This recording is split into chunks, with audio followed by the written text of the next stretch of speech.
Hi all, അസ്സലാമലൈക്കും. Welcome back to Silna's kitchen. ഇന്നത്തെ recipe പച്ചരിയും കുമ്പളങ്ങയും വെച്ചിട്ട് നല്ല ടേസ്റ്റി ആയിട്ടുള്ള വെറൈറ്റി ആയിട്ടുള്ള ഒരു അടിപൊളി സ്വീറ്റിന്റെ റെസിപ്പിയാണ്. എത്ര കഴിച്ചാലും മടുക്കയില്ല. അതുപോലെ തന്നെ നമുക്ക് വീണ്ടും വീണ്ടും ഉണ്ടാക്കി കഴിക്കാൻ വേണ്ടി തോന്നും. കുമ്പളങ്ങ നമുക്ക് കറി വെക്കാൻ മാത്രമല്ല ഈ ഒരു രീതിയിലും ചെയ്തെടുക്കാൻ പറ്റും. അപ്പോൾ എന്തായാലും ഒന്ന് ട്രൈ ചെയ്ത് നോക്കുക. കാര്യം എന്താണെന്ന് വെച്ചാൽ കുട്ടികൾക്കൊക്കെ ഭയങ്കര ഇഷ്ടമാവും ഈ ഒരു രീതിയിൽ ചെയ്തു കൊടുത്താൽ. കുമ്പളങ്ങാന്നും തടിയങ്കാന്നൊക്കെയാണ് ഇവിടെ പറയുന്നത്. ഇനി മറ്റു സ്ഥലങ്ങളിലൊക്കെ എന്താണ് പറയുന്നതെന്ന് എനിക്കറിയില്ല. നിങ്ങൾക്ക് അറിയുന്ന പേരുകളൊന്ന് കമൻറ്റ് ചെയ്തേക്കണേ. ഇപ്പോൾ ഇതുപോലെ ഒരെണ്ണം എടുത്തിട്ട് അതിൻ്റെ പകുതി ഞാൻ കട്ട് ചെയ്ത് മാറ്റുന്നുണ്ട്. ഇപ്പോൾ ഇതിലെ ഒരു പകുതിയുടെ തൊലിയൊക്കെ കളഞ്ഞതിന് ശേഷം നല്ല പോലെ കഴുകിയെടുത്തിട്ട് അതിൻ്റെ ഉള്ളിലുള്ള ആ ഒരു അരിയൊക്കെ മാറ്റണം. ബാക്കി ഭാഗം ഗ്രേറ്ററിൻ്റെ വലിയ ഹോളിലിട്ടിട്ട് ഗ്രേറ്റ് ചെയ്തിട്ട് മാറ്റുന്നുണ്ട്. ഇനി ഇതെങ്ങനെയാണ് തയ്യാറാക്കുന്നതെന്ന് നോക്കാം. അതിനായിട്ട് സ്റ്റവിലേക്ക് ഒരു കടായി വെച്ച് കൊടുത്തിട്ട് അതിലേക്ക് ഞാൻ പാലാണ് ഒഴിച്ചു കൊടുക്കുന്നത്. ഫ്ലെയിം ഓണാക്കി കൊടുത്തിട്ടുണ്ട്. അതിനുശേഷം ഒരു കവർ പാൽ ഒഴിച്ചു കൊടുക്കുന്നുണ്ട്. ഈ വീഡിയോസ് കണ്ടുകൊണ്ടിരിക്കുമ്പോൾ തന്നെ സിൽനാസ് കിച്ചൺ ചാനൽ ആദ്യമായിട്ട് കാണുന്നവരാണെങ്കിൽ പ്ലീസ് ഒന്ന് സബ്സ്ക്രൈബ് ചെയ്തേക്കണേ. ഒപ്പം തന്നെ ഈ വീഡിയോസ് നിങ്ങൾക്ക് ഇഷ്ടപ്പെടുകയാണെങ്കിൽ ഒരു ലൈക്ക് ചെയ്ത് ഷെയർ ചെയ്ത് സപ്പോർട്ട് ചെയ്യാനും മറക്കരുത്. ഇനി ഇതിലേക്ക് 3 ഏലക്ക ഇട്ട് കൊടുക്കാം, നല്ലൊരു മണം കിട്ടാനായിട്ടാണ്. ഇനി ഇതിലേക്ക് ഒരു നുള്ള് ഉപ്പും കൂടെ ഇട്ട് കൊടുത്തതിന് ശേഷം ഇതുപോലെ പാല് നല്ല പോലെ തിളച്ച് വരുന്ന സമയത്ത് ഒന്ന് ലോ ഫ്ലെയിമിൽ ഇട്ട് കൊടുക്കാം. അതിനുശേഷം നമുക്കിതിലേക്ക് ഗ്രേറ്റ് ചെയ്ത് വെച്ചിട്ടുള്ള ആ ഒരു കുമ്പളങ്ങ മുഴുവനായിട്ടും ഇട്ട് കൊടുക്കാം. ഓരോരുത്തർക്കും എത്രയാണോ സ്വീറ്റ് വേണ്ടത് അതിനനുസരിച്ച് നമുക്ക് കുമ്പളങ്ങയുടെ അളവും കൂട്ടിയെടുക്കാം. അതുപോലെ തന്നെ ബാക്കിയുള്ള ഇൻഗ്രീഡിയൻസിന്റെ അളവും കൂട്ടിയെടുക്കാവുന്നതാണ്. ഞാനിവിടെ ഈ ഒരു പകുതി കുമ്പളങ്ങ എടുത്തത് കൊണ്ടാണ് ഈ ഒരു കണക്കനുസരിച്ച് ബാക്കിയെല്ലാം ചേർത്ത് കൊടുക്കുന്നത്. ഇനി ഈ ഒരു പാലിൽ നല്ല പോലെ ഈ ഒരു കുമ്പളങ്ങ വെന്ത് കിട്ടണം. അതുപോലെ ഇനി ഫ്ലെയിം കൂട്ടി വയ്ക്കാവുന്നതാണ്. ഒരു 5 മിനിറ്റ് നേരം ഇത് നല്ല പോലെ ഒന്ന് തിളച്ച് വെന്ത് വരട്ടെ.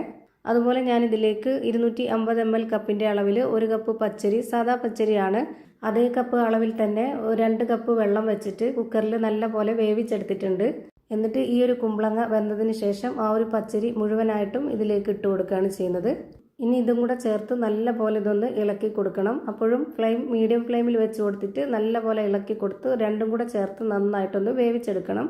ഒരുപാട് സമയത്ത് വേവിക്കേണ്ട ആവശ്യമില്ല. കുമ്പളങ്ങയും പച്ചരിയും വെന്തതാണ്. അതുകൊണ്ട് തന്നെ ഇനി 1 മിനിറ്റ് നേരം ഇത് രണ്ടും കൂടെ വേവിച്ചാൽ മതി. അടുക്കി പിടിക്കാതിരിക്കാൻ വേണ്ടിയിട്ട് ഇതുപോലെ നന്നായിട്ട് ഇളക്കി കൊടുത്തുകൊണ്ടിരിക്കാം. ഇളക്കി കൊടുത്തുകൊണ്ടേ ഇരിക്കണമെന്നില്ല, അതായത് വിട്ടിട്ട് ഇടയ്ക്കിടയ്ക്കായിട്ട് ഇളക്കി കൊടുത്താൽ മതി. ഇതൊരു സ്വീറ്റിൻ്റെ റെസിപ്പി ആയതുകൊണ്ട് തന്നെ ഇതിലേക്ക് ഇനി പഞ്ചസാര ഇട്ട് കൊടുക്കാം. ശർക്കരയാണ് വേണ്ടെന്നുണ്ടെങ്കിൽ അതിട്ട് കൊടുത്താലും കുഴപ്പമൊന്നുമില്ല. ഞാനിവിടെ അത്യാവശ്യം നല്ല മധുരം ഇട്ട് കൊടുക്കുന്നുണ്ട്. 1/4 കപ്പ് അളവിന് 2 കപ്പ് പഞ്ചസാരയാണ് ഇട്ട് കൊടുത്തിട്ടുള്ളത്. ഇനി ഇത് നമുക്ക് കഴിക്കുമ്പോൾ ഇടയ്ക്കൊന്ന് കടിക്കാൻ കിട്ടാനായിട്ട് ഞാൻ ഇതിലേക്ക് 250 ml കപ്പിൻ്റെ അളവിൽ 3/4 കപ്പ് വറുത്ത കപ്പലണ്ടിയാണ് ഇട്ട് കൊടുക്കുന്നത്. തൊലി കളഞ്ഞ കപ്പലണ്ടിയാണ് ഇട്ട് കൊടുത്തിട്ടുള്ളത്. അതുപോലെ തന്നെ നിങ്ങൾക്ക് ഈ ഒരു കപ്പലണ്ടിക്ക് പകരം കശുവണ്ടിപ്പരിപ്പോ അല്ലാന്നുണ്ടെങ്കിൽ ബദാമോ അങ്ങനെ എന്ത് വേണമെങ്കിലും ഇട്ട് കൊടുക്കാവുന്നതാണ്. ഇനി ഇതിലേക്ക് ഇതുപോലെ കുറച്ച് നെയ്യ് ഇട്ട് കൊടുക്കുന്നുണ്ട്. നെയ്യ് നിങ്ങളുടെ ആവശ്യത്തിനനുസരിച്ച് ഇട്ട് കൊടുക്കാവുന്നതാണ്. നെയ്യുടെ ആ ഒരു മണവും കൂടി ആവുമ്പോൾ നമ്മുടെ ഈ ഒരു സ്വീറ്റ് ഭയങ്കര ടേസ്റ്റാണ്.